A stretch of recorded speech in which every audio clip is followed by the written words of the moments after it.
À cheval, une nouvelle réaliste de Guy de Maupassant, lecture par Christophe Tabar. Les pauvres gens vivaient péniblement des petits appointements du mari. 2 enfants étaient nés depuis leur mariage, et la gêne première était devenue une de ces misères humbles, voilées, honteuses, une misère de famille noble qui veut tenir son rang quand même. Hector de Gribelin avait été élevé en province, dans le manoir paternel, par un vieil abbé précepteur. On n'était pas riche, mais on vivotait en gardant les apparences. Puis, à 20 ans, on lui avait cherché une position, et il était entré, commis à 1500 francs, au ministère de la Marine. Il avait échoué sur cet écueil comme tous ceux qui ne sont point préparés de bonne heure aux rudes combats de la vie, tous ceux qui voient l'existence à travers un nuage, qui ignorent les moyens et les résistances, en qui on n'a pas développé dès l'enfance des aptitudes spéciales, des facultés particulières, une âpre énergie à la lutte, tous ceux à qui on n'a pas remis une arme ou un outil dans la main. Ces 3 premières années de bureau furent horribles. Il avait retrouvé quelques amis de sa famille, vieilles gens attardés et peu fortunés aussi, qui vivaient dans les rues nobles, les tristes rues du faubourg Saint-Germain, et il s'était fait un cercle de connaissances. Étrangers à la vie moderne, humbles et aristocrates nécessiteux, habitaient les étages élevés de maisons endormies. Du haut en bas de ces demeures, les locataires étaient titrés, mais l'argent semblait rare au premier comme au 6e. Les éternels préjugés, la préoccupation du rang, le souci de ne pas déchoir, hantaient ces familles autrefois brillantes et ruinées par l'inaction des hommes. Hector de Gribelin rencontra dans ce monde une jeune fille noble et pauvre comme lui, et l'épousa. Ils eurent 2 enfants en 4 ans. Pendant 4 années encore, ce ménage, harcelé par la misère, ne connut d'autre distraction que la promenade aux Champs-Élysées le dimanche, et quelques soirées au théâtre, 1 ou 2 par hiver, grâce à des billets de faveur offerts par un collègue. Mais voilà que, vers le printemps, un travail supplémentaire fut confié à l'employé par son chef, et il reçut une gratification extraordinaire de 300 francs. En rapportant cet argent, il dit à sa femme, « Ma chère Henriette, il faut nous offrir quelque chose, par exemple, une partie de plaisir pour les enfants. » Et après une longue discussion, il fut décidé qu'on irait déjeuner à la campagne. « Ma foi, s'écria Hector, une fois n'est pas coutume, nous louerons un break pour toi, les petits et la bonne, et moi je prendrai un cheval au manège. Cela me fera du bien. » Et pendant toute la semaine, on ne parla que de l'excursion projetée. Chaque soir, en rentrant du bureau, Hector saisissait son fils aîné, le plaçait à califourchon sur sa jambe, et, en le faisant sauter de toute sa force, il lui disait « Voilà comment il galopera, papa, dimanche prochain à la promenade. » Et le gamin, tout le jour, enfourchait les chaises et les traînait autour de la salle en criant « C'est papa à dada !» Et la bonne elle-même regardait monsieur d'un œil émerveillé, en songeant qu'il accompagnerait la voiture à cheval. Et pendant tous les repas, elle l'écoutait parler d'équitation, raconter ses exploits de jadis chez son père. Oh, il avait été à bonne école, et une fois la bête entre ses jambes, il ne craignait rien, mais rien. Il répétait à sa femme en se frottant les mains, « Si on pouvait me donner un animal un peu difficile, je serais enchanté. Tu verras comme je monte, et, si tu veux, nous reviendrons par les Champs-Élysées au moment du retour du bois. Comme nous ferons bonne figure, je ne serai pas fâché de rencontrer quelqu'un du ministère. Il n'en faut pas plus pour se faire respecter de ses chefs. » Aujourd'hui, la voiture et le cheval arrivèrent en même temps devant la porte. Il descendit aussitôt pour examiner sa monture. Il avait fait coudre des sous-pieds à son pantalon et manœuvrer une cravache achetée la veille. Il leva et palpa l'une après l'autre les 4 jambes de la bête, tâta le cou, les côtes, les jarrets, éprouva du doigt les reins, ouvrit la bouche, examina les dents, déclara son âge, et, comme toute la famille descendait, il fit une sorte de petit cours théorique et pratique sur le cheval en général, et en particulier sur celui-là, qu'il reconnaissait excellent. Quand tout le monde fut bien placé dans la voiture, il vérifia les sangles de la selle, puis, s'enlevant sur un étrier, il retomba sur l'animal, qui se mit à danser sous la charge et faillit désarçonner son cavalier. Hector, ému, tâchait de le calmer. « Allons, tout beau, mon ami, tout beau. » Puis, quand le porteur eut repris sa tranquillité et le porté son aplomb, celui-ci demanda « Est-on prêt ?» Toutes les voix répondirent « Oui !» Alors il commanda « En route !» et la cavalcade s'éloigna. Tous les regards étaient tendus vers lui. Il trottait à l'anglaise en exagérant les ressauts.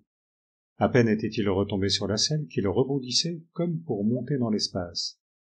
Souvent il semblait prêt à s'abattre sur la crinière, et il tenait ses yeux fixes devant lui, ayant la figure crispée et les joues pâles.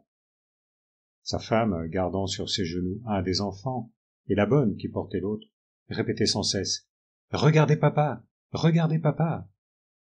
Et les deux gamins, grisés par le mouvement, la joie et l'air vif, poussaient des cris aigus. Le cheval, effrayé par ces clameurs, finit par prendre le galop, et, pendant que le cavalier s'efforçait de l'arrêter, le chapeau roula par terre. Il fallut que le cocher descendît de son siège pour ramasser cette coiffure, et, quand Hector l'eut reçue de ses mains, il s'adressa de loin à sa femme.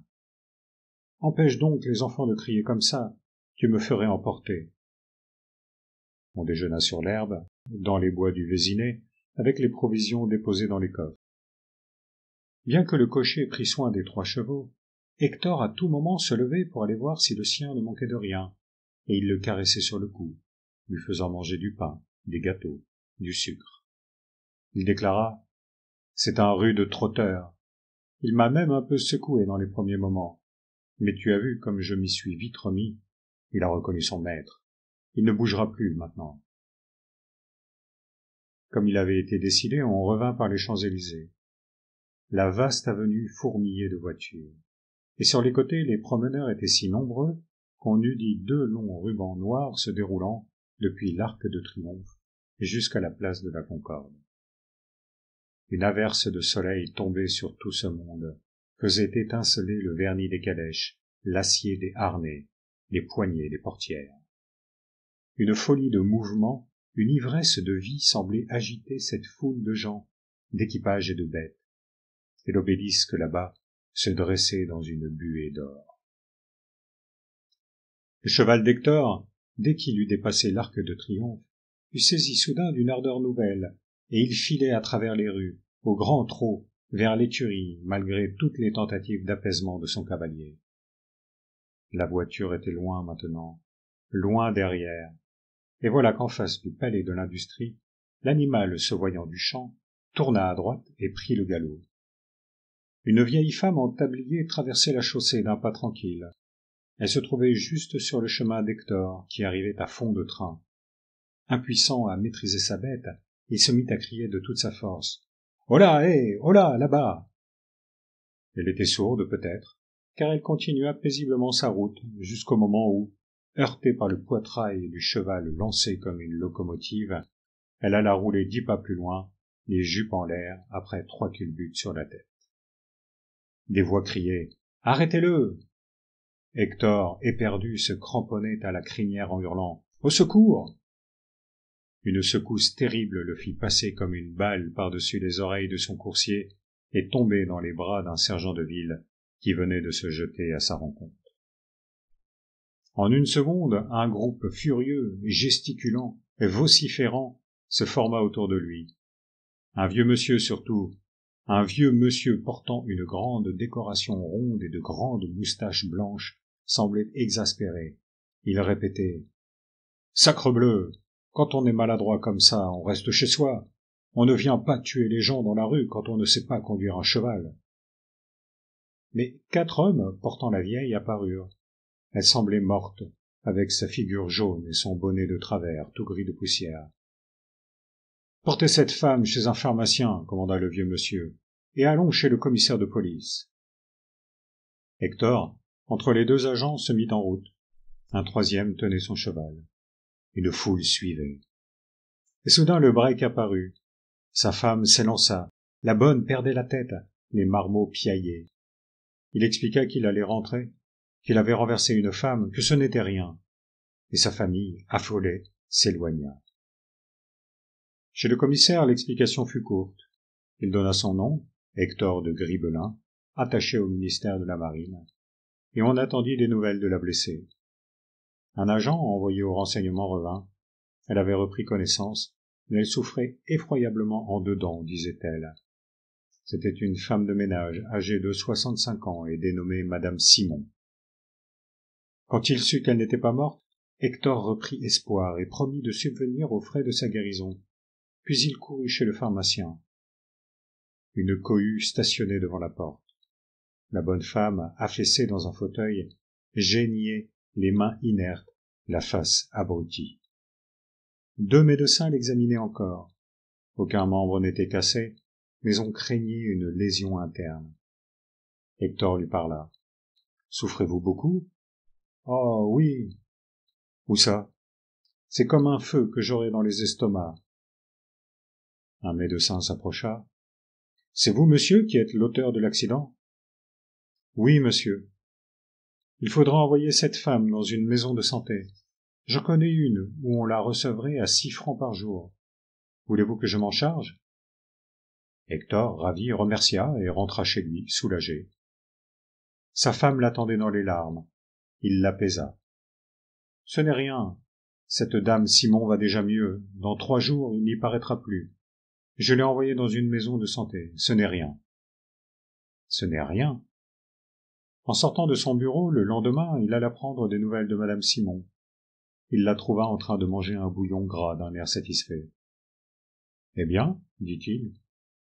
Elle répondit. « Oh, mon pauvre monsieur, ça ne change pas. Je me sens quasiment anéanti. Il n'y a pas de mieux. » Le médecin déclara qu'il fallait attendre. Une complication pouvait survenir. Il attendit 3 jours, puis il revint. La vieille femme, le teint clair, l'œil limpide, se mit à geindre en l'apercevant. « Je ne peux plus remuer, mon pauvre monsieur, je ne peux plus. J'en ai pour jusqu'à la fin de mes jours. » Un frisson courut dans les os d'Hector.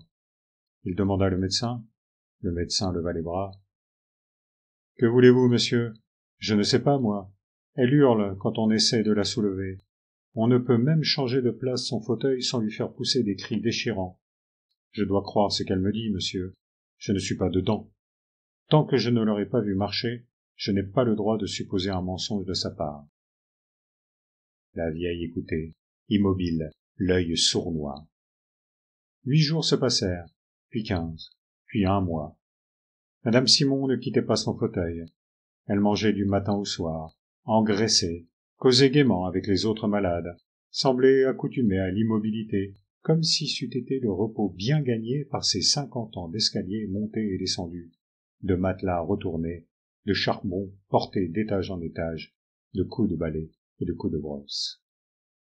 Hector, éperdu, venait chaque jour. Chaque jour, il la trouvait tranquille et sereine, et déclarant « Je ne peux plus remuer, mon pauvre monsieur, je ne peux plus. » Chaque soir, madame de Gribelin demandait, dévorée d'angoisse « Et madame Simon ?» Et chaque fois, il répondait avec un abattement désespéré « Rien de changé, absolument rien. » On renvoya la bonne, dont les gages devenaient trop lourds. On économisa davantage encore. La gratification tout entière y passa. Alors Hector assembla 4 grands médecins qui se réunirent autour de la vieille. Elle se laissa examiner, tâter, palper, en les guettant d'un œil malin. « Il faut la faire marcher, dit l'un. » Elle s'écria. « Je ne peux plus, mes bons messieurs, je ne peux plus. » Alors ils l'empoignèrent, la soulevèrent, la traînèrent quelques pas, mais elle leur échappa des mains et s'écroula sur le plancher en poussant des clameurs si épouvantables qu'ils la reportèrent sur son siège avec des précautions infinies. Ils émirent une opinion discrète, concluant cependant à l'impossibilité du travail. Et quand Hector apporta cette nouvelle à sa femme, elle se laissa choir sur une chaise en balbutiant. « Il vaudrait encore mieux la prendre ici, ça coûterait moins cher. » Il bondit. « Ici ? Chez nous ? Y penses-tu ?» Mais elle répondit, résignée à tout maintenant. et avec des larmes dans les yeux. Que veux-tu, mon ami? Ce n'est pas ma faute.